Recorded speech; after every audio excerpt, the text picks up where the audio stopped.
আসসালামু আলাইকুম। প্রিয় দর্শক, দেশের যে আছে এখন যদি আপনি প্রশ্ন করেন যে এই মুহূর্তে দেশের সবচেয়ে বড় সংকট কোনটি, আপনি নির্দ্বিধায় যে উত্তরটা পাবেন এবং আপনি নিজেও যেটা ভাবছেন সেটা হচ্ছে জ্বালানি তেলের সংকট।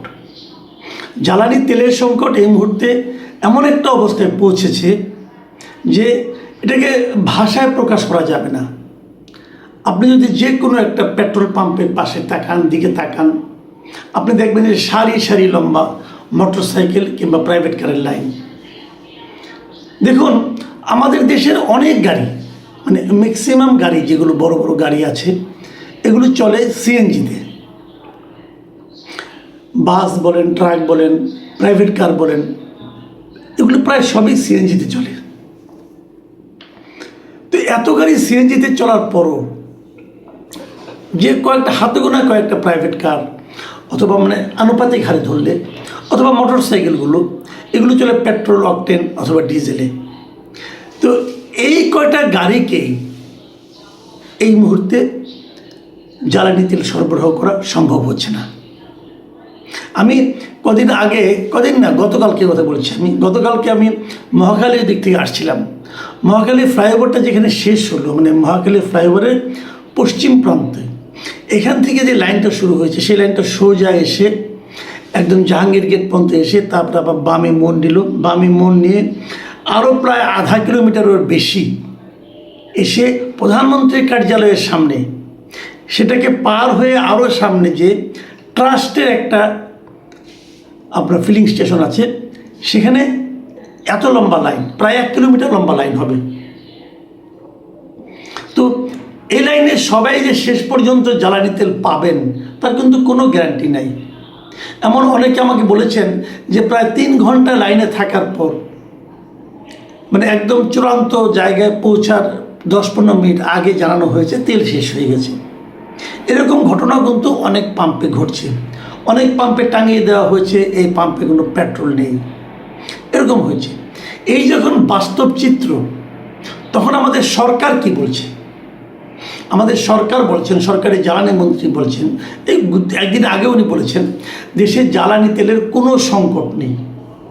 তো উনি যদি বলেন সংকট নেই, তাহলে আমরা যে সংকটটা দেখছি এটা তাহলে কি? আমরা যেটা দেখছি এই যে তেলের পাম্পের সামনে বিশাল লাইন, এটা কি সংকট নয়? এটা কি সংকটকে প্রকাশ করে না?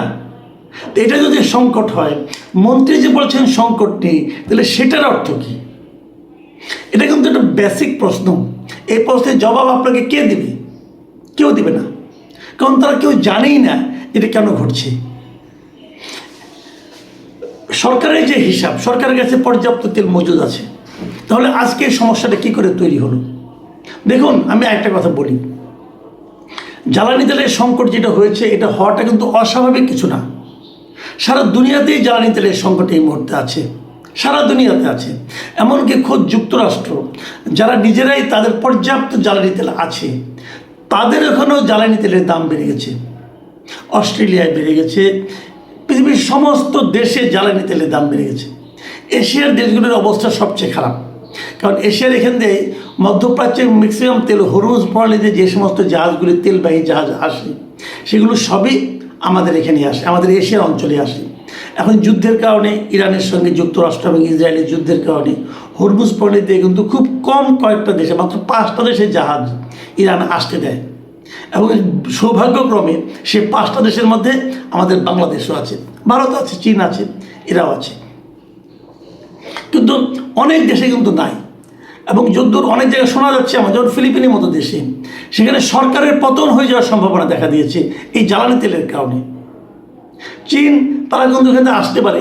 চীনকে বলা হয় যে তাদের এখানে সবসময় 3 মাসের জ্বালানি তেল থাকে, সবসময় থাকে।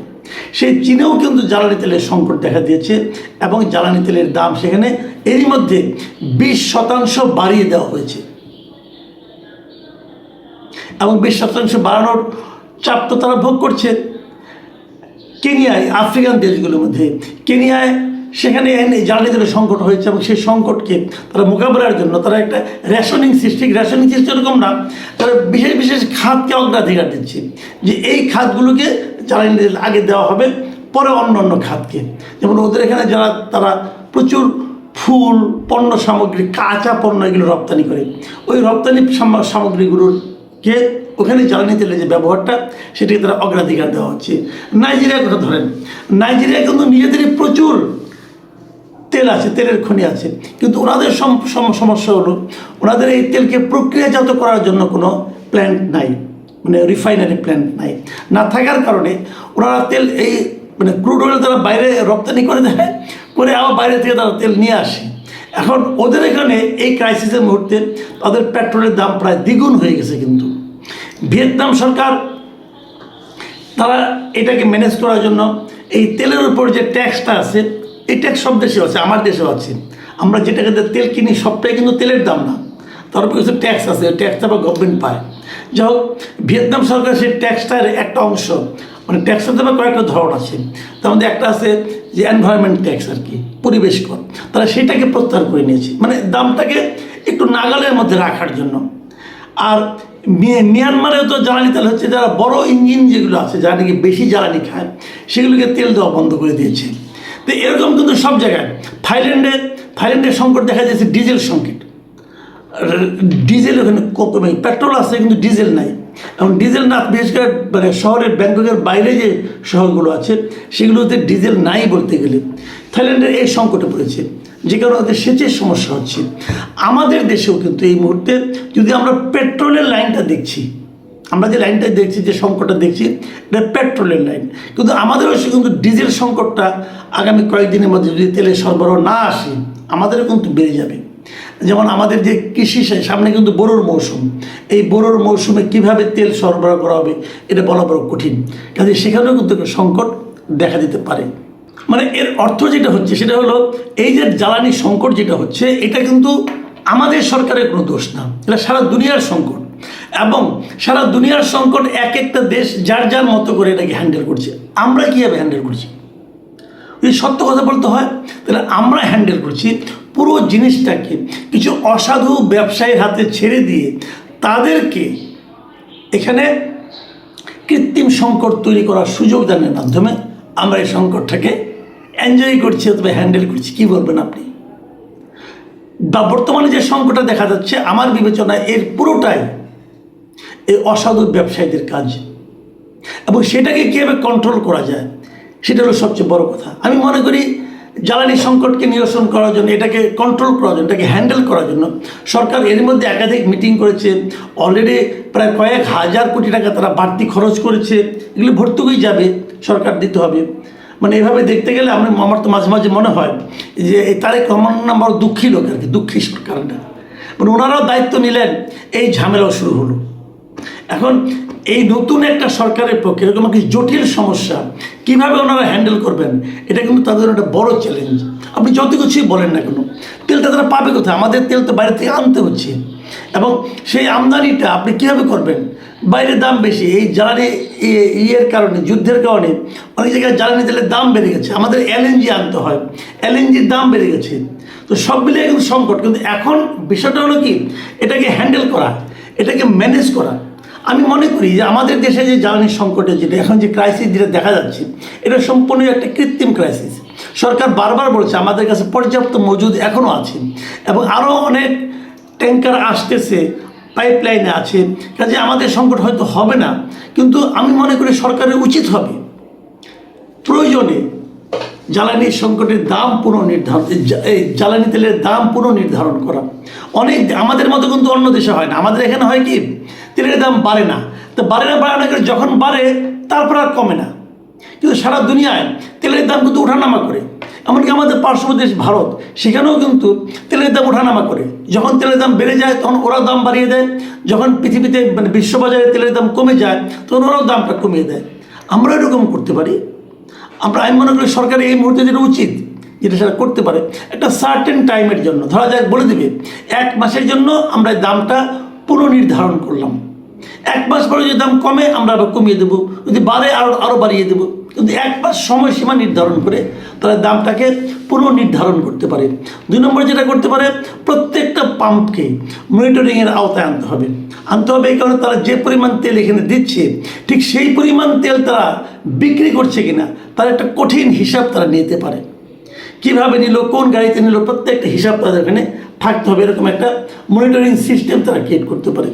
যে পাম্প এই কাজে অনিয়ম করবে তাদের বিরুদ্ধে তাৎক্ষণিকভাবে কঠোর শাস্তি দিতে হবে। অলরেডি সেই শাস্তির প্রক্রিয়া কিন্তু শুরু হয়ে গেছে। অনেক পাম্প মালিকের বাড়িতে আন্ডারগ্রাউন্ডে এরকম জ্বালানি তেল, অনেক তেল মজুদ পাওয়া গেছে, তাদের বিরুদ্ধে অ্যাকশন নেওয়া হচ্ছে। সরকারকে দেখলাম তারা বেশ কঠিন অ্যাকশন নিচ্ছে, এই অ্যাকশনগুলি নিতে হবে। আরেকটা দেখলাম খুব সুন্দর, আমার ভালো লাগছে যে একটা পুরস্কার ঘোষণা করেছে যে যদি তারা মজুদদারকে ধরিয়ে দিতে পারে তাহলে তার পুরস্কার দেওয়া হবে। এইভাবে যদি অগ্রসর হয় তাহলে আমি মনে করি আমাদের তেলের দামও, আমাদের তেলের সংকটটাও আমরা হয়তো নিয়ন্ত্রণে রাখতে পারবো। আমি জানি না সরকার এটা কীভাবে হ্যান্ডেল করবে, কিন্তু এটাই কিন্তু সরকারকে ভোগাবে। সরকার যদি এই জিনিসটাকে একটু ভালোভাবে হ্যান্ডেল না করতে পারে এটা কিন্তু আখেরে আমি মনে করি বড় ধরনের একটা বিপর্যয় তৈরি করবে। আরেকটা কথা বলতে শেষ করতে চাই, সেটা হলো কথা বলতে গিয়ে সতর্কভাবে কথা বলতে হবে। এই যে আজকে যে ক্রাইসিসটা, এই ক্রাইসিসের শুরু কিন্তু এই জ্বালানি মন্ত্রী করেছেন। উনি আরও 10-12 দিন আগে হঠাৎ করে একদিন রেশনিং সিস্টেম চালু করে দিয়েছেন। ওই রেশনিং সিস্টেমটা চালু করার মাধ্যমে রেশনিং তো হয়নি, মানুষের মধ্যে আরও আতঙ্ক তৈরি হয়েছে। এ ধরনের আতঙ্ক তৈরি করে এমন কথাবার্তা যত কম বলা যায় ততই ভালো হবে। প্রিয় দর্শক, আমরা জানি না সরকার কতদিন এটা পারবে, কারণ একটা হিসাবে দেখলাম যে সরকার নাকি প্রতিদিন 167 কোটি টাকা ভর্তুকি দিচ্ছে জ্বালানি তেলে। এটা এই সরকার কতদিন দিতে পারবে এটাও কিন্তু একটা বড় প্রশ্ন। কাজে সবগুলি মিলিয়ে চিন্তা করতে হবে। এবং আমি মনে করি এই সংকটে প্রয়োজনে সরকার মূল্য একটা সাময়িক সময়ের কথা বলে, সময় পর্যন্ত ঠিক করে ওই সময় পর্যন্ত নতুন একটা মূল্য নির্ধারণ করে দিলে আমি মনে করি সরকারের ভর্তুকি পরিমাণ কমবে এবং জ্বালানি তেলের এই যে মজুদদারি, কালোবাজারি এটাও বন্ধ হবে এবং এই কৃত্রিম সংকটটা হয়তো আমাদের থামতে পারে। প্রিয় দর্শক, এখন এই পর্যন্তই। আল্লাহ হাফেজ।